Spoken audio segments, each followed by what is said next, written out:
So you might have been confident about killing this guy, but are you quite as confident if you're going to be fighting last?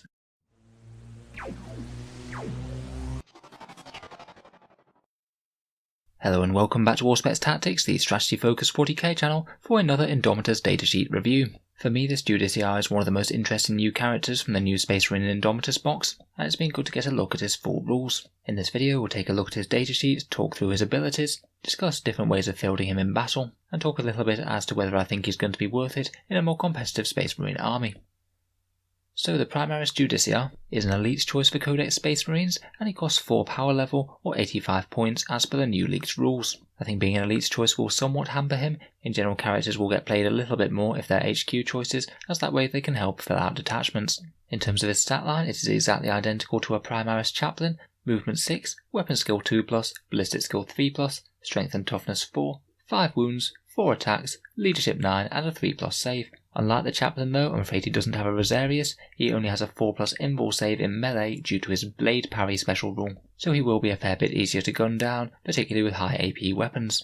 In terms of war gear, he's equipped with an Absolver bolt pistol, the Executioner relic blade, and frag and crack grenades. The Absolver bolt pistol is the same one that the Primaris Chaplains carry. It's got an 18-inch range, which I believe is a very small buff. It's pistol 1, strength 5, AP -1, and flat damage 2. Quite a good little surprise sting in the tail for people who get too close to him. He does have a pretty reasonable chance of just executing a model, even if it's a fairly powerful one such as a Primaris Intercessor. Of course it's melee where he'll really shine though, and with that Executioner Great Blade, he'll be striking at strength 7, AP -3 and flat damage 2. Typically with 5 attacks on the charge thanks to Shock Assault, hitting on 2s. On top of that, if you get any 6s on the wound roll, then you inflict 1 mortal wound in addition to any of the other damage. As always, decent numbers of attacks, high strength and good AP means that he's going to be a fairly decent threat to pretty much anything. I say he's probably maximally efficient against light vehicles and heavy infantry. He will on average go through about 3 intercessors in the fight phase, 4 guardsmen, or do about 4 damage to a standard toughness 7 vehicle. I wouldn't say he's got enormously standout close combat abilities. He is pretty decent and certainly better than a standard chaplain, though in pretty much most scenarios a Primaris captain with a power fist will punch a bit harder than him, thanks to his innate rerolls of 1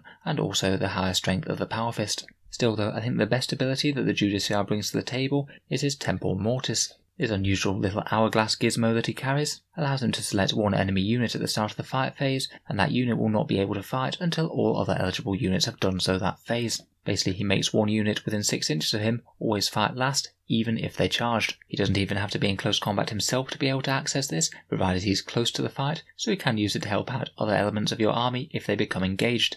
To be honest, it is sort of limited use as an ability when he's actually charging himself, as in general he will be striking first if he's charging, because charging units usually do. Though I do believe, unless I'm mistaken, that you can't even use the counter-offensive stratagem to interrupt close combat and be able to fight early with this. It just says that the unit can't fight until all other eligible units have done so, and makes no exception for the stratagem.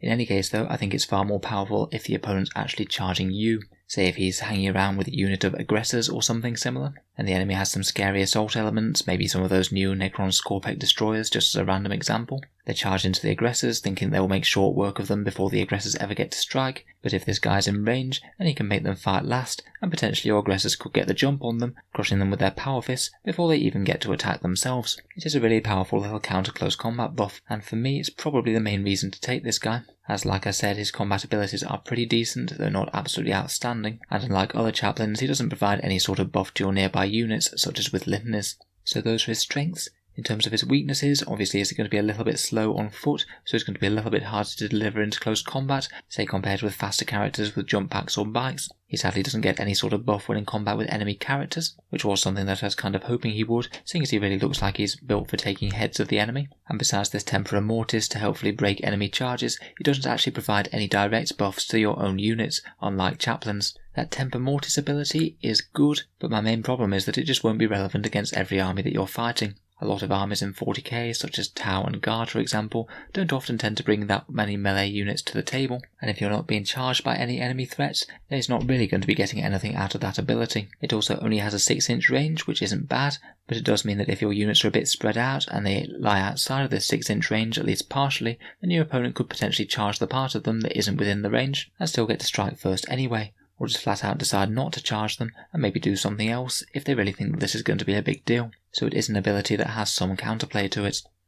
If you are looking to use him in game though, then naturally the more close combat orientated chapters are going to give him a decent buff to his damage output himself. Blood Angel's +1 to wound and +1 to charge is exactly what he'd like to have.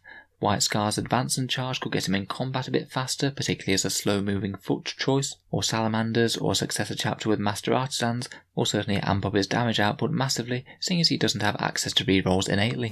To be honest though, he could be very useful in other chapters as well if you're more looking to get use out of the Temper Mortis, particularly something like say an Ultramarines advancing gun line with a bunch of aggressors or something. Could be really helpful knowing that if your opponent charges them and isn't careful, then they could well be fighting first before him and maybe destroy enemy threats before they actually get to attack. He's another interesting little character that could ride in an Impulsor, or maybe go into strategic reserve alongside another unit and come in on one of the enemy's flanks. He's a pretty prime target for escorting other fighter units, and meaning that they're just going to be really hard to kill if your enemy is forced to kill them in close combat.